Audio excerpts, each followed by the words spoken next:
you're gonna lose everything. You won't come out of this. You're not smart enough. You're not bright enough. You waited too late. You should have started younger. Those are the kind of voices that we all live with. All you got to do is start changing the way you think. You can protect yourself from negativity. And that's what stops most people, negative thoughts. You can coat your mind from negativity. The pressure I was going through was coming from the things that I allowed to reverberate in my head. And I'm wondering if there are things echoing in your head right now that are stopping you from living your best life because you will not silence them by speaking back. Overcoming the negative conversation, that inner dialogue that's going on all the time, even when you don't want it to be there. You can't stop yourself right now from thinking. You can't do it. It's going on. And so learning how to empower yourself, part of doing that is standing up to yourself. Don't make decisions based on your emotions. If you make decisions based on your emotions, they're going to lead to a bad place. Don't let that happen.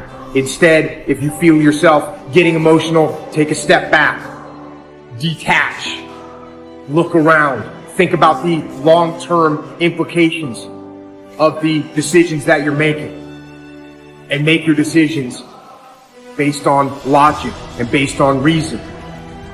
You're in charge of what you give access to. Be selective in what you allow in. If the thought is negative, discouraging, bringing worry, fear, do yourself a favor, don't let it in. Nothing good is in your future. Why do you even have your hopes up? You're going to be disappointed again. Before you dwell on that, before you let it take root, ask yourself, where is this thought coming from? When a negative thought comes, erase it and replace it. It's not enough to just not think negative. Don't leave your mind empty. So there's a lot of chaos going on in the world. There's a lot of destruction going on in the world right now. There's a lot of loss happening in the world right now. And I've actually been through a lot of chaos, and I've been through a lot of destruction, and I've been through a lot of loss. And one thing that I've learned going through all those experiences is I learned that I had to keep my emotions in check. And that's the same thing I tell other people when they're going through trying times, is to keep your emotions in check. You know, I get tired sometimes. That's different from being negative, because I get mentally drained from my job at times. But to coat your mind from negativity, the way you can put a coating around your mind is with one simple thing: gratitude. Gratitude erases negativity.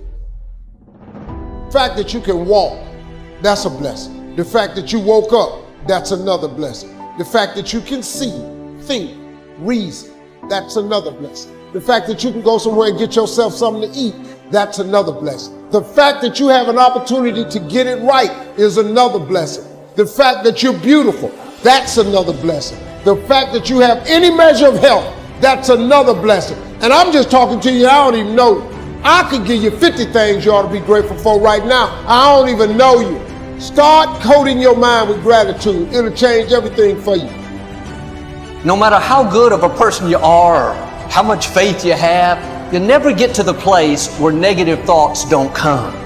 Discouraging thoughts. Your dream is never going to come to pass. You'll never meet the right person. It would have happened by now. Thoughts of worry. The enemy's main tools are deception and lies. Your mind is the bullseye of his target. If he can control your thinking, he can control your life. You can't stop negative thoughts from coming, but here's the key. Just because a thought comes doesn't mean you have to think it. You control the doorway to your mind. I think pushing yourself physically is the number one factor of life. That is the true spot where you can really dive deep into. Life's about self-discipline. It is about self-discipline. We tend to do the things that are easy. And that is it builds no mental toughness. It builds no mental hardening. It builds nothing. When you working out is where you can build that the fastest. Because it's a constant, it gives you instant feedback. Yeah, you may not lose the weight you want to real fast, but the discipline it takes, it transfers over to all aspects of your life. It's not people, man, why are you always working out? Stop looking at it that way. This is the foundation of life. When you look in the mirror, every morning we all look in the mirror to get ready to go to work, to go anywhere. The first thing you see is your reflection. If you don't like what you see in the morning, you lost the war already. There's all kinds of different ways to break. You can break physically, you can break mentally, you can break your heart, you can break your spirit, and none of those are fun, and all of those are gonna leave a mark. But the mark that they leave can be the mark of victory, or it can be the mark of defeat. Because every time you break, and in every way that you break, while it's a chance, it's definitely a chance for you to give up and for you to just to fall apart.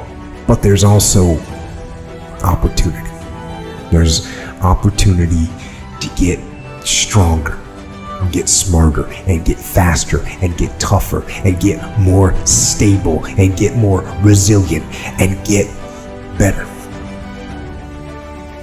We live in a world that we want to be as comfortable as we can. And we wonder why we have no growth. We wonder why when the smallest thing in our life gets difficult, we wonder why we cower and we run away. I mean, our whole life is set up that way. Our whole life is set up in the path of least resistance. We don't want to suffer. We don't want to feel discomfort. So the whole time we're living our lives in a very comfortable area. There's no growth in that. So for me, I realized that. The reason I became 297 pounds is because that was comfortable. What was very uncomfortable was running. What was very uncomfortable was being on a diet. What was very uncomfortable was trying to face things that I didn't want to face. So what I want you to do is think about something you want for you, that's real for you, that's important for you, that will give your life some special meaning and power. And I don't even want you to say, I can do that. I don't want you to assume that. I don't want you to begin to just psych yourself out. No. I want you to be able to say something to yourself that will enable you to maintain a level of integrity with yourself. That when you say this, even when you face tremendous setbacks, it will be a benchmark to keep you in the game, to keep you moving forward and experimenting and readjusting your strategy and your plan of action, continuously looking for ways to win. So what is that something? When you got an idea you want to move on, you might not have the money, you might not have the education, you might not have the support or the resources you need. What is that something that can keep us going, that will enable us to act on our dream? What's one of those keys that will begin to help us to discover the secrets to our dream? Just say to yourself every day, it's possible. Just say that every day to yourself, it's possible.